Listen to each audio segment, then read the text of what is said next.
Welcome to the Political Risk Podcast, an independent podcast focused on geopolitical risk that serves decision makers in specialty insurance markets, reinsurance, and beyond.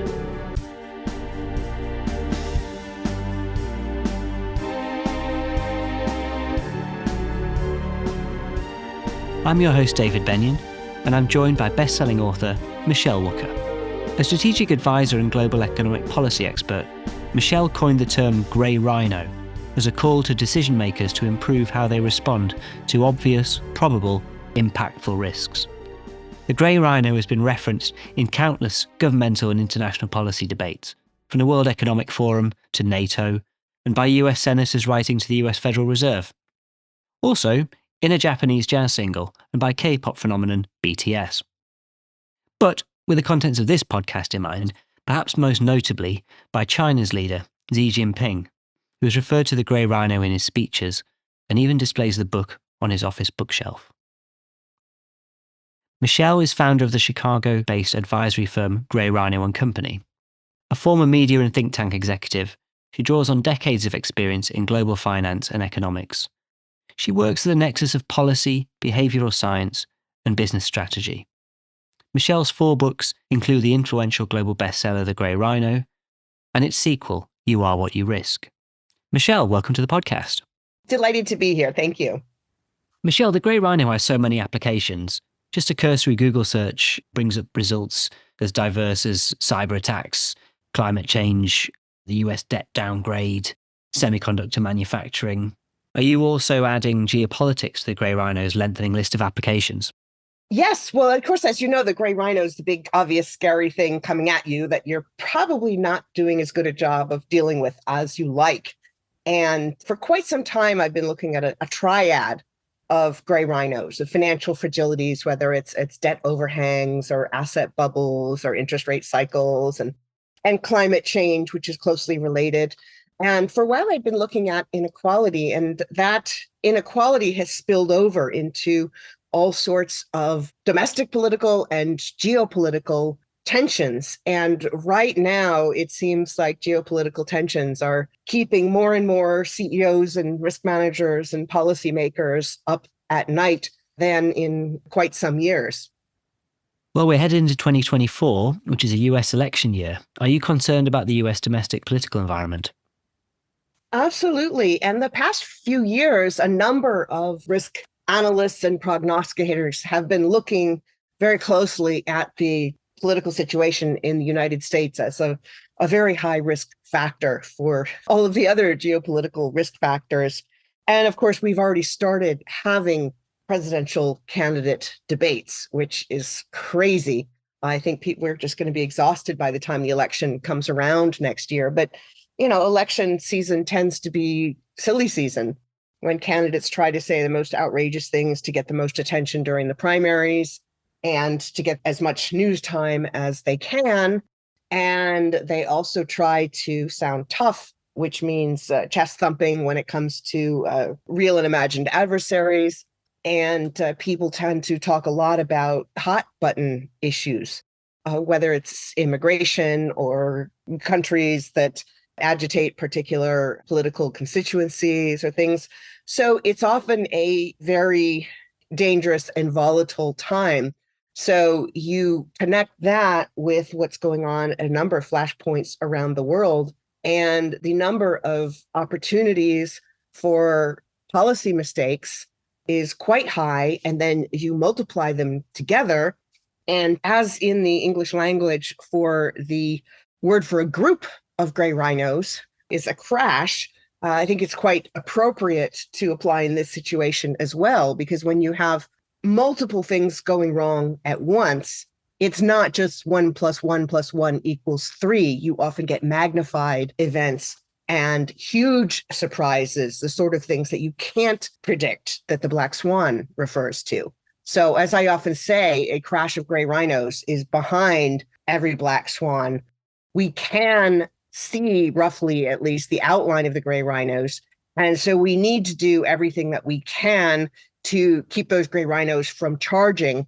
Otherwise, there are going to be all sorts of things that we really don't have the tools and the foresight to work through in a smart way. Moving to US foreign policy, how does the Gray Rhino relate to the relationship between the US and China? Well, as you know, China is very big on my mind. When the Gray Rhino came out there in 2017, it immediately became a bestseller and started creating headlines. And I've almost lost count of the number of times that I've been to China since 2017, except during the pandemic, of course. I was last there in April, and often get questions from the Chinese media. And US-China relations are on everyone's mind there and here. And I think a lot of other countries around the world who look at this very important relationship and the potential for good if we can turn things around and really cooperate on things like climate change and calming down some of the trade drama and try to collaborate on things like the rapid development of technology, the need for global collaboration around AI, around tech standards, around data standards, since data, of course, goes across borders much more fluidly than most of us think about, and it's hugely important. But there's also a lot of potential for damage if we don't turn relations around to a better direction, particularly in an election year in the United States, where a lot of candidates are trying to outdo each other on how tough they are on China. And, in China, people pay a lot of attention and there's often a response. And when both countries are pushing each other's buttons, there's a lot of room for policy mistakes. But as I often say, a weak China is not actually in US interests, and a weak US is not in China's interests. Strong and stable economies in both places are the best outcome for both countries and for the world.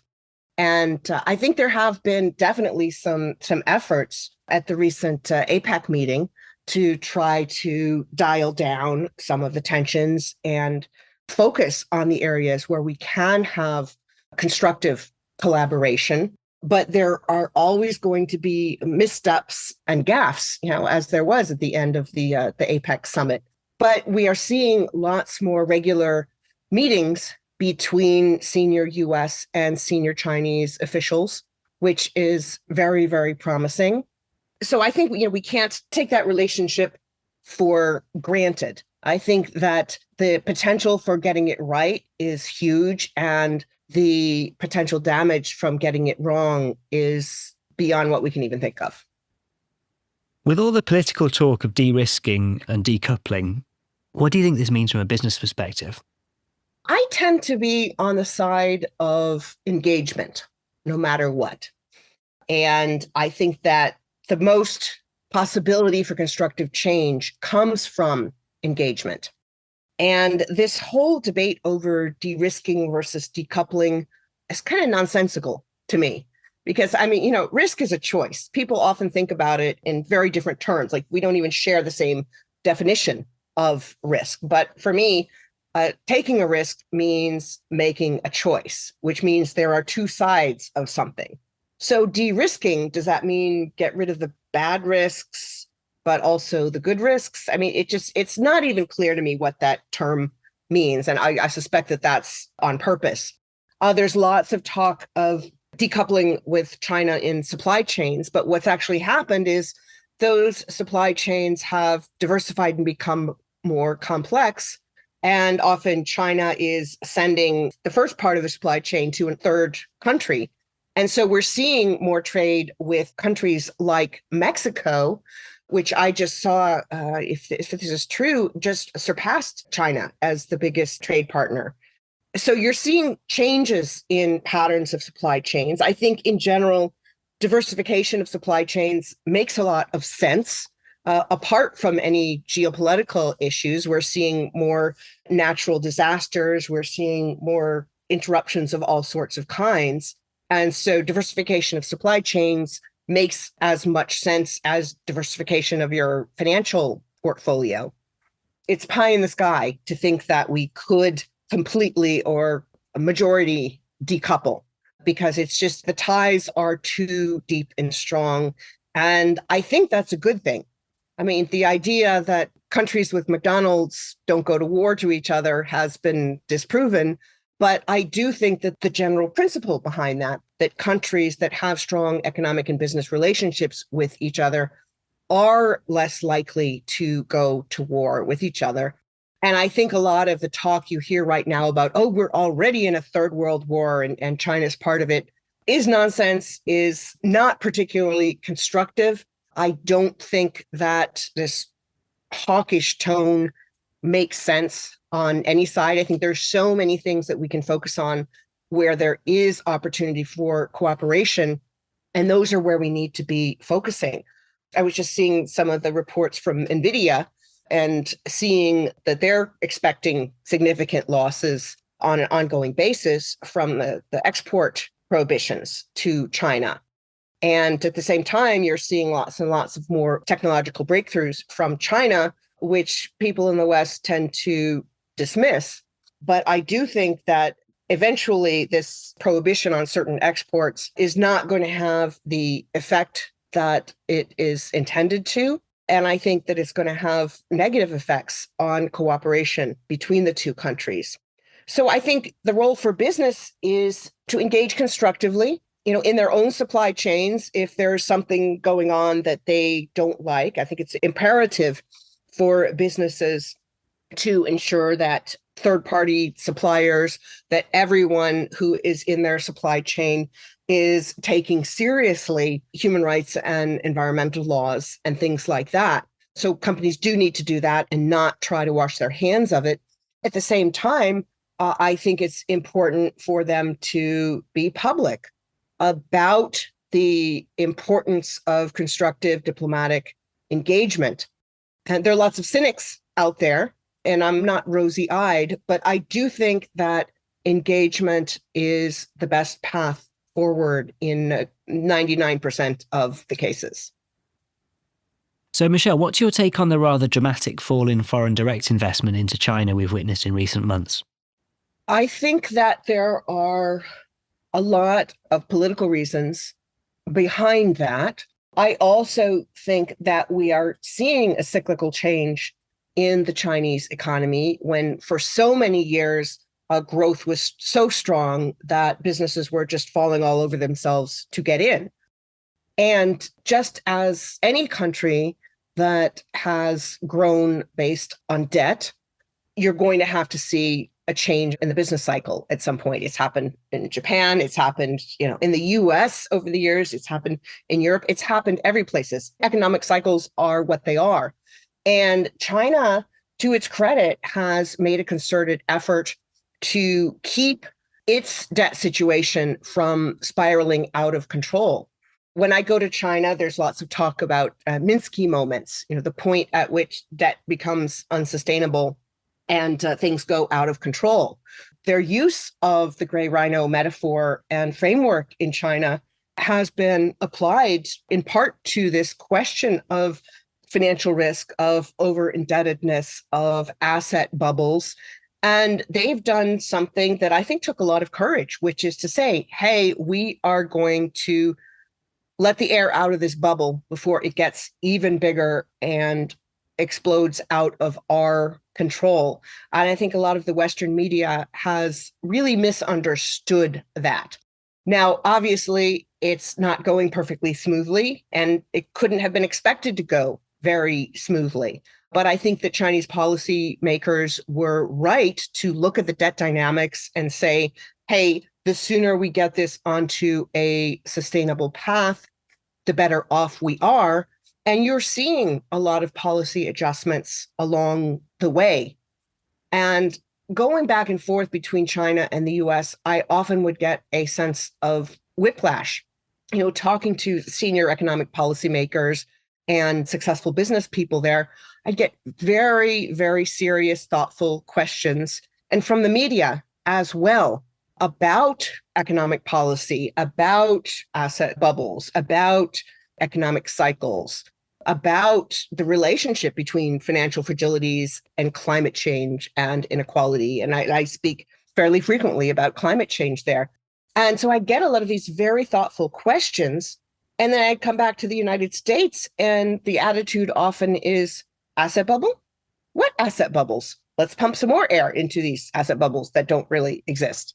So I think that there's a very different attitude towards financial risk, towards risk in general in China, a lot more awareness and a lot more willingness to step up to it. And at the same time, a lot more ability because of the difference in form of government. But I do think that China's government is considerably more responsive to the people than most Westerners give it credit for, just as I think the US and other Western governments often are less responsive than we give them credit for. You just have to look at some of the opinion polls in the United States as to what public opinion is on all sorts of issues, from gun control to healthcare to all kinds of things.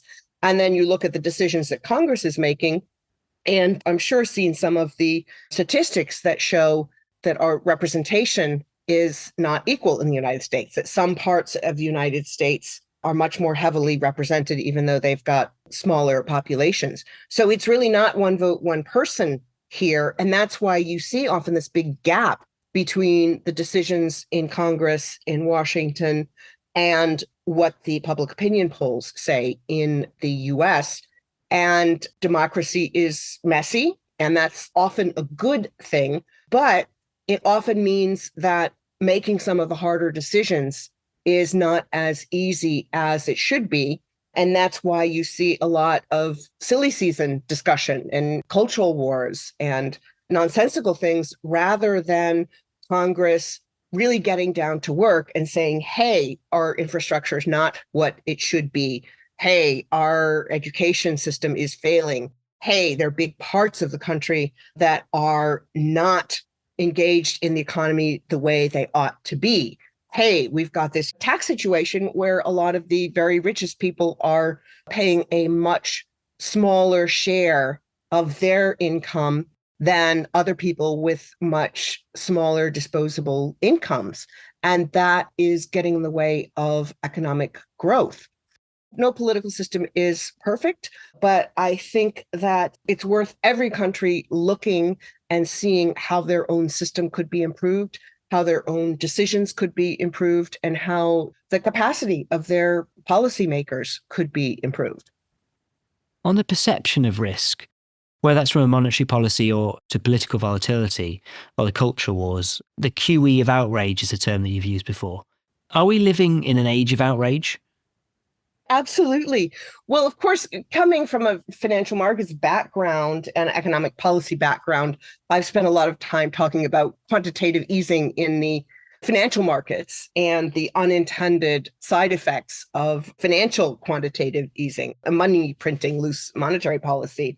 And I think we've got a parallel in the political situation. There has been a quantitative easing of outrage in that you turn on the news at night, and whether it's Fox or MSNBC, you are seeing people spewing out outrage about what somebody said, tearing apart some tiny little statement or any sort of thing that the opposite political side said. There have been a number of polls showing that crazy high percentages of Americans believe that the opposite political party is a serious threat to the country.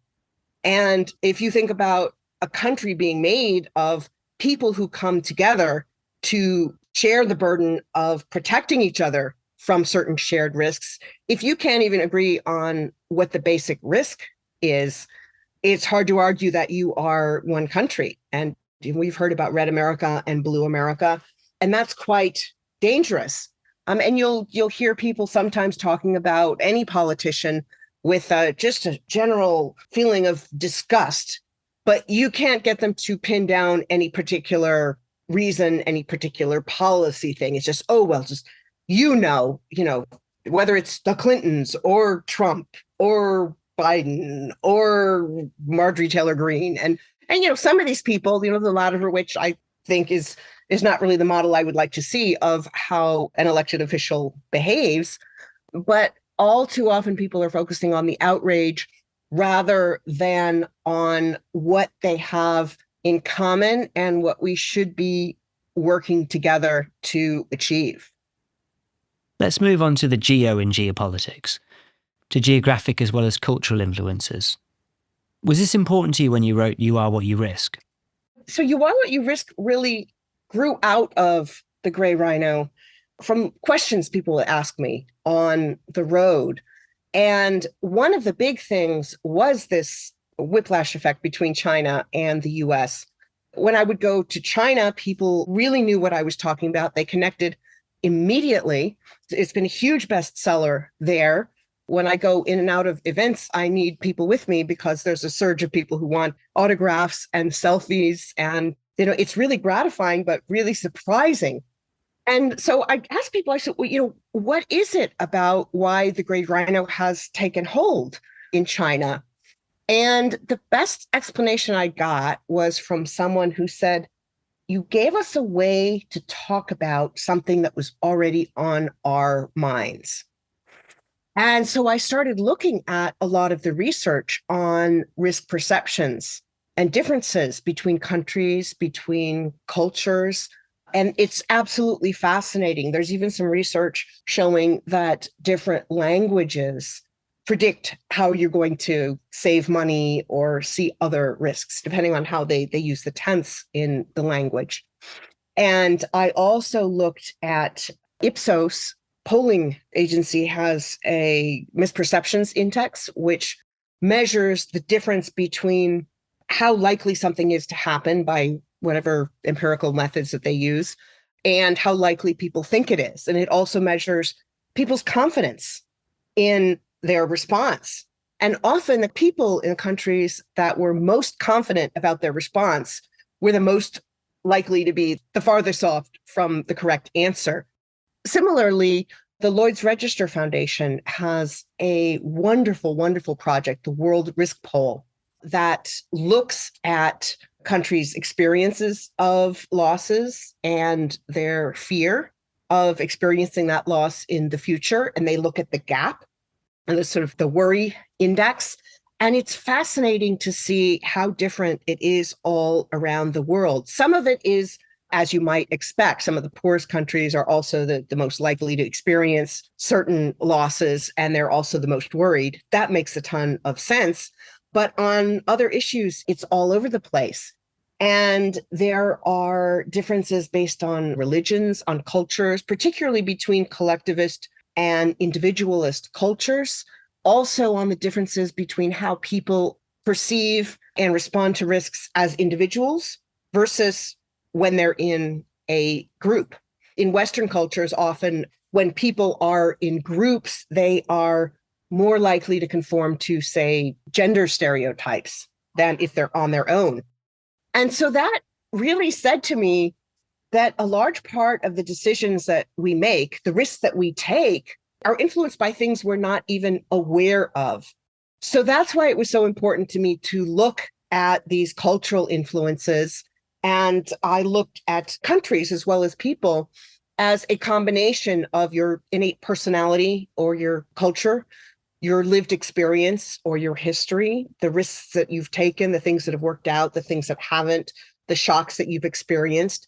And then the third part, which is where I spend the most of my time with clients and thinking about, which is what are the processes, the habits, the policies, the environment that you can create to encourage making good risk decisions and discourage the bad ones, to encourage more innovation or education, entrepreneurship, and to discourage the moral hazard, the speculation, the crime, and also the risk of inertia, because doing nothing is more of a risk than most people give it credit for. It's fair to say that different countries then have very different risk perceptions.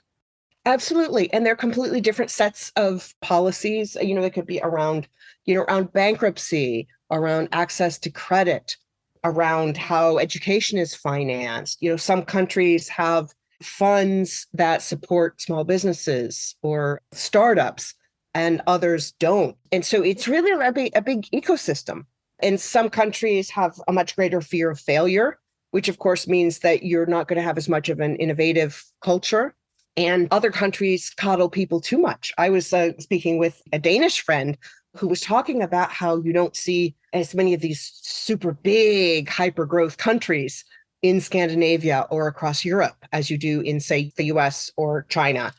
And it's really interesting. I mean, people have a different idea of what's enough, of whether to take hyper risks in order to get hyper returns. And then, as we often see, hyper crashes. And it's a different set of values in different places and different correlations between your own values and those of the people around you. And there's no single right answer, but I think that there's a right answer for each person, for each organization, for each country. And being aware of what that right answer is quite important. Companies in a lot of places are required to have a risk appetite statement. How much risk are you willing to take? And with that, I think having something is important. Some of those companies have complete pablum statements that don't really mean anything. Other ones have actually thought about it and used that as a part of their guidance for the risks that they'll take, for their strategies, for the way they treat people, for the risk umbrella that they provide for their employees or even for their contractors. So there's no right answer, but there is a right conversation to be had, and not nearly enough companies or leaders or policymakers are having that conversation. And that's part of why I wrote You Are What You Risk, and it's part of the conversation that the Gray Rhino has already sparked around the world, and that is continuing to grow. There is pricing risk inherent within this, right? I mean, pricing is subjective, more subjective when you have potentially very different perceptions between counterparties involved in risk transfer, for example. Risk pricing is such a rich area for conversation because pricing is, of course, not something that's static. It's where the buyer and the seller meet, and it's a numeric representation of that. And our economies are based on this idea that you can come up with an objective risk price. And of course, insurance is based on that, actuarial tables, historical information. But of course, some of those actuarial tables are changing a lot more these days than they might have in the past. I mean, of course, with health things and longevity, COVID-19 had quite an impact. With climate change, what used to be a 100-year storm now happens every 2 years or every 5 years. And so a lot of these numbers that we chose to represent certain levels of risk are not as accurate as we might think. Or in financial markets, we're seeing huge distortions because of our old friend quantitative easing and now quantitative tightening. And you look at how moods shape markets. My good friend Peter Atwater's done some great work on this, saying that social mood affects markets. That affects the price. The price is a function of perception, and it's not nearly as objective as we'd like to think. And of course, if you're trading volatility, if you are looking for mispricing in the market, you can make a lot of money off of that. And I think it's why certain parts of the financial world love the idea of a black swan, because they love the idea that people aren't going to see things and you're going to see a lot of volatility and ways to make money off of that. But I do think that a reasonably accurate sense of risk pricing is essential for markets to function, and not even as much financial markets, but markets for goods and services, which is what businesses rely on and what consumers rely on and what broader economies rely on. It's why we're seeing so much debate right now about inflation, about the sources of it, the cures for it, what's the right, quote unquote, level of inflation. And thinking back to the great financial crisis, a big part of that problem was that prices based on credit ratings had very little to do with reality. You look at the ratings of all of these subprime mortgages, incredible percentages were investment grade, even high investment grade. You look also at the bank instabilities that we're seeing right now, the problems last spring with Silicon Valley Bank and the others. that also had to do with risk pricing. They held large numbers of treasury bonds and other government assets in their capital reserves, and they priced them at what they bought them for instead of marking them to market as traded securities would be, under this myth that they wouldn't have to sell them. And of course, when you saw more withdrawals than you expected and they had to start selling some of these, they all of a sudden had to recognize those losses. And this whole idea of capital reserves and a cushion and rainy day funds just disappeared. So risk pricing is part of so much of our lives, and that affects insurance, it affects financial assets, it affects real estate as a hybrid financial and physical asset. And so if you don't get risk pricing reasonably right, you don't have a functioning economy. And we're seeing so many warped risk prices out there that it's making it very hard for a lot of businesses to make good decisions. And it's charging a sort of an uncertainty tax or ambiguity tax, the we don't know what the heck's going on tax. So I'm so glad you asked about risk pricing, because it is, I think, one of the questions that is not getting enough attention these days. In August, you wrote an article for Barron's about the Fitch downgrade of US debt, calling it "What Happens When We Ignore the Obvious." Was that a good example of a credit agency getting it right? Absolutely. And I think Fitch did the right thing.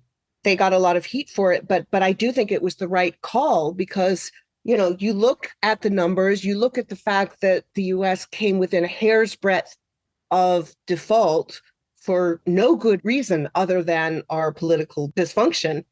And you can't say that a country is the gold standard of creditworthiness if you have its elected officials, elected lawmakers, making stupid decisions out of sheer spite for the other party and desire to make headlines for being the most outrageous person. Way too often, credit rating agencies are too slow to react to realities in the market and in economic situations and circumstances. And some of that has to do with how they're compensated. There's a strong incentive for them to be friendlier to the entities they rate than those entities might deserve.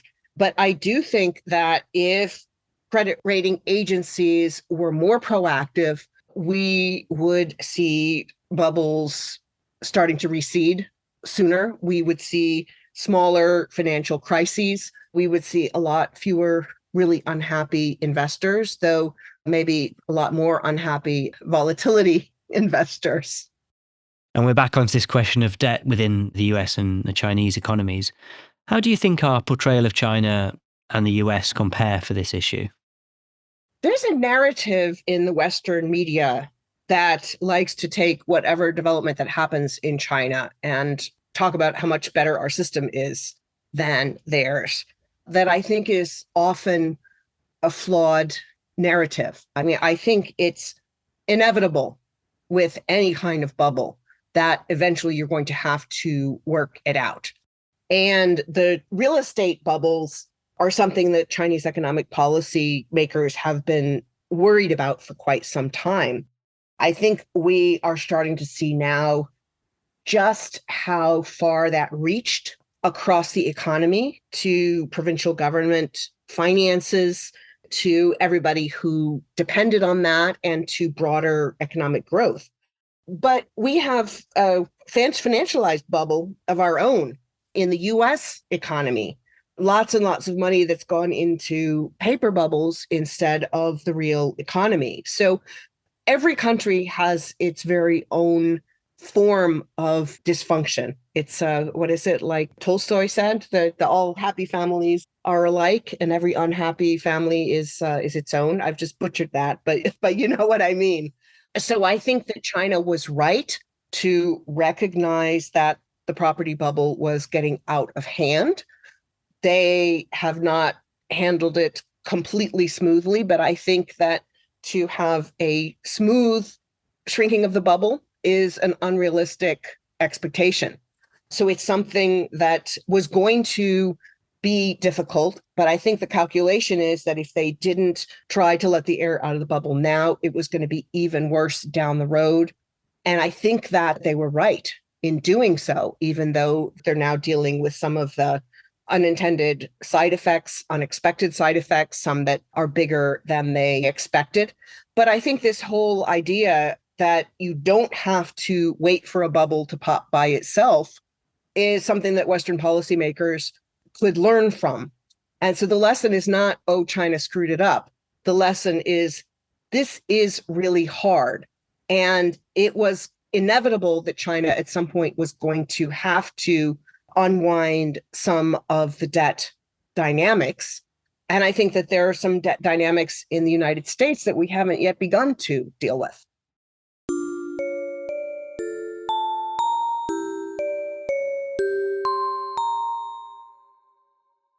I hope you've enjoyed that conversation. Now, as we head into the holiday season with Christmas rapidly approaching, this has been the last episode of the Political Risk Podcast for 2023. Thank you for listening, and I hope you can all take a well-earned break over the holidays. I wish you a very Merry Christmas and a Happy New Year. I'll see you back in January. I've been your host, David Benyon, and my guest was Michele Wucker. Production was by Peter McGill, and my cousin Lawrence Durkin provided the music.